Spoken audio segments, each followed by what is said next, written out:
ലൂക്ക 24 അധ്യായം. യേശുവിൻ്റെ പുനരുദ്ധാനം. അവർ തയ്യാറാക്കി വച്ചിരുന്ന സുഗന്ധദ്രവ്യങ്ങളുമായി ആഴ്ചയുടെ ആദ്യ ദിവസം അതിരാവിലെ കല്ലറയുടെ അടുത്തേക്ക് പോയി. കല്ലറയിൽ നിന്ന് കല്ല് ഉരുട്ടി മാറ്റിയിരിക്കുന്നതായി അവർ കണ്ടു. അവർ അകത്തു കടന്ന് നോക്കിയപ്പോൾ കർത്താവായ യേശുവിൻ്റെ ശരീരം കണ്ടില്ല. ഇതിനെക്കുറിച്ച് അമ്പരന്നു നിൽക്കവേ 2 പേർ തിളങ്ങുന്ന വസ്ത്രങ്ങൾ ധരിച്ച് അവർക്ക് പ്രത്യക്ഷപ്പെട്ടു. അവർ ഭയപ്പെട്ട് മുഖം കുനിച്ചു. അപ്പോൾ അവർ അവരോട് പറഞ്ഞു, ജീവിച്ചിരിക്കുന്നവനെ നിങ്ങൾ മരിച്ചവരുടെ ഇടയിൽ അന്വേഷിക്കുന്നത് എന്തിന്? അവൻ ഇവിടെയില്ല, ഉയർപ്പിക്കപ്പെട്ടു. മനുഷ്യപുത്രൻ പാപികളുടെ കയ്യിൽ ഏൽപ്പിക്കപ്പെടുകയും ക്രൂശിക്കപ്പെടുകയും 3-ാം ദിവസം ഉയർത്തെഴുന്നേൽക്കുകയും ചെയ്യേണ്ടിയിരിക്കുന്നു എന്ന് താൻ ഗലീലിയിൽ ആയിരുന്നപ്പോൾ തന്നെ അവൻ നിങ്ങളോട് പറഞ്ഞത് ഓർമ്മിക്കുവിൻ. അപ്പോൾ അവർ അവൻ്റെ വാക്കുകൾ ഓർമ്മിച്ചു. കല്ലറയിങ്കൽ നിന്ന് തിരിച്ചു വന്ന് അവർ ഇതെല്ലാം 11 പേരെയും മറ്റെല്ലാവരെയും അറിയിച്ചു. മഗ്ദലേന മറിയവും യോവാന്നയും യാക്കോബിൻ്റെ അമ്മയായ മറിയവും അവരുടെ കൂടെയുണ്ടായിരുന്ന മറ്റു സ്ത്രീകളുമാണ് ഇക്കാര്യങ്ങൾ അപ്പൊസ്തലന്മാരോട് പറഞ്ഞത്. അവർക്കാകട്ടെ ഈ വാക്കുകൾ കെട്ടുകഥ പോലെയേ തോന്നിയുള്ളൂ. അവർ അവരെ വിശ്വസിച്ചില്ല. എന്നാൽ പത്രോസ് എഴുന്നേറ്റ് കല്ലറയെങ്കിലേക്ക് ഓടി കുനിഞ്ഞ് അകത്തേക്ക് നോക്കിയപ്പോൾ അവനെ പൊതിഞ്ഞിരുന്ന തുണികൾ തനിയെ കിടക്കുന്നത് കണ്ടു. സംഭവിച്ചതിനെപ്പറ്റി വിസ്മയിച്ചുകൊണ്ട് അവൻ തിരിച്ചുപോയി. എമ്മാവൂസിലേക്ക് പോയ ശിഷ്യന്മാർ.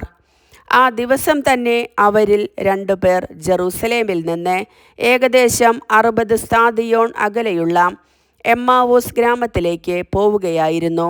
ഈ സംഭവങ്ങളെക്കുറിച്ചെല്ലാം അവർ സംസാരിച്ചു കൊണ്ടിരുന്നു. അവർ സംസാരിക്കുകയും വാദിക്കുകയും ചെയ്തുകൊണ്ട് പോകുമ്പോൾ യേശുവും അടുത്തെത്തി അവരോടൊപ്പം യാത്ര ചെയ്തു. എന്നാൽ അവനെ തിരിച്ചറിയാൻ കഴിയാത്ത വിധം അവരുടെ കണ്ണുകൾ മൂടപ്പെട്ടിരുന്നു. അവൻ അവരോട് ചോദിച്ചു, എന്തിനെക്കുറിച്ചാണ് നിങ്ങൾ സംസാരിക്കുന്നത്? അവർ മ്ലാനവദനരായി നിന്നു. അവരിൽ ക്ലെയോപ്പാസ് എന്നു പേരായവൻ അവനോട് ചോദിച്ചു, ഈ ദിവസങ്ങളിൽ ജെറൂസലേമിൽ നടന്ന സംഭവമൊന്നും അറിയാത്ത അപരിചിതനാണോ നീ? അവൻ ചോദിച്ചു, ഏതു കാര്യങ്ങൾ? അവൻ പറഞ്ഞു, നസറായനായ യേശുവിനെക്കുറിച്ചു തന്നെ. അവൻ ദൈവത്തിൻ്റെയും മനുഷ്യരുടെയും മുൻപിൽ വാക്കിലും പ്രവൃത്തിയിലും ശക്തനായ പ്രവാചകനായിരുന്നു. ഞങ്ങളുടെ പുരോഹിത പ്രമുഖന്മാരും നേതാക്കളും അവനെ മരണവിധിക്ക് ഏൽപ്പിച്ചു കൊടുക്കുകയും ക്രൂശിക്കുകയും ചെയ്തു. ഇസ്രായേലിനെ മോചിപ്പിക്കാനുള്ളവൻ ഇവനാണ് എന്ന് ഞങ്ങൾ പ്രതീക്ഷിച്ചിരുന്നു. ഇതൊക്കെ സംഭവിച്ചിട്ട് ഇത് 3-ാം ദിവസമാണ്. ഞങ്ങളുടെ കൂട്ടത്തിലുള്ള ചില സ്ത്രീകൾ ഞങ്ങളെ വിസ്മയിപ്പിച്ചു. ഇന്നു രാവിലെ അവർ കല്ലറയിങ്കൽ പോയിരുന്നു. അവൻ്റെ ശരീരം അവർ അവിടെ കണ്ടില്ല. അവർ തിരിച്ചു വന്ന് തങ്ങൾക്ക് ദൂതന്മാരുടെ ദർശനമുണ്ടായെന്നും അവൻ ജീവിച്ചിരിക്കുന്നുവെന്ന് അറിയിച്ചുവെന്നും പറഞ്ഞു. ഞങ്ങളുടെ കൂടെയുണ്ടായിരുന്നവരിൽ ചിലരും കല്ലറയിങ്കലേക്ക് പോയി. സ്ത്രീകൾ പറഞ്ഞതുപോലെ തന്നെ കണ്ടു. എന്നാൽ അവനെ അവർ കണ്ടില്ല. അപ്പോൾ അവൻ അവരോട് പറഞ്ഞു, ഭോഷന്മാരെ, പ്രവാചകന്മാർ പറഞ്ഞിട്ടുള്ളത് വിശ്വസിക്കാൻ കഴിയാത്ത വിധം ഹൃദയം മന്ദീഭവിച്ചവരെ, ക്രിസ്തു ഇതെല്ലാം സഹിച്ച് മഹത്വത്തിലേക്ക് പ്രവേശിക്കേണ്ടിയിരുന്നില്ലേ? മോശ തുടങ്ങി എല്ലാ പ്രവാചകന്മാരും വിശുദ്ധ ലിഖിതങ്ങളിൽ തന്നെപ്പറ്റി എഴുതിയിരുന്നവയെല്ലാം അവൻ അവർക്ക് വ്യാഖ്യാനിച്ചു കൊടുത്തു. അവർ എത്തേണ്ടിയിരുന്ന ഗ്രാമത്തോടടുത്തു. അവനാകട്ടെ യാത്ര തുടരുകയാണെന്ന് ഭാവിച്ചു. അവർ അവനെ നിർബന്ധിച്ചുകൊണ്ട് പറഞ്ഞു, ഞങ്ങളോട് കൂടെ താമസിക്കുക, നേരം വൈകുന്നു, പകൽ അസ്തമിക്കാറായി. അവൻ അവരോട് കൂടെ താമസിക്കുവാൻ കയറി. അവരോടൊപ്പം ഭക്ഷണത്തിനിരുന്നപ്പോൾ അവൻ അപ്പം എടുത്ത് ആശീർവദിച്ച് മുറിച്ച് അവർക്ക് കൊടുത്തു. അപ്പോൾ അവരുടെ കണ്ണ് തുറക്കപ്പെട്ടു. അവർ അവനെ തിരിച്ചറിഞ്ഞു. പക്ഷേ അവൻ അവരുടെ മുൻപിൽ നിന്ന് അപ്രത്യക്ഷനായി. അവർ പരസ്പരം പറഞ്ഞു, വഴിയരികിൽ വെച്ച് അവൻ വിശുദ്ധ ലിഖിതം വിശദീകരിച്ചുകൊണ്ട് നമ്മോട് സംസാരിച്ചപ്പോൾ നമ്മുടെ ഹൃദയം ജ്വലിച്ചിരുന്നില്ലേ? അവർ അപ്പോൾ തന്നെ എഴുന്നേറ്റ് ജെറൂസലേമിലേക്ക് തിരിച്ചുപോയി. അവിടെ കൂടിയിരുന്ന 11 പേരെയും അവരോടൊപ്പം ഉണ്ടായിരുന്നവരെയും കണ്ടു. കർത്താവ് സത്യമായും ഉയർത്തെഴുന്നേറ്റു, ശിമയോന് പ്രത്യക്ഷപ്പെട്ടു എന്ന് അവർ പറഞ്ഞുകൊണ്ടിരിക്കുകയായിരുന്നു.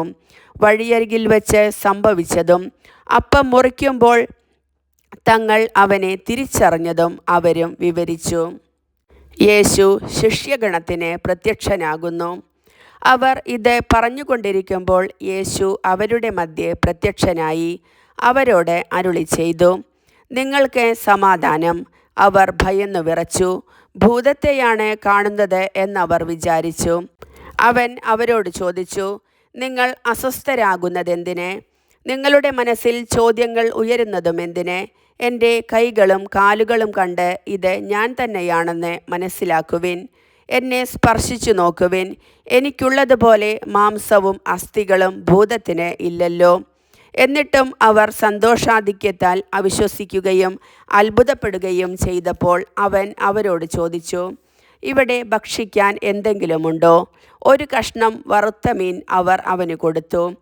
അവൻ അതെടുത്ത് അവരുടെ മുൻപിൽ വെച്ച് ഭക്ഷിച്ചു.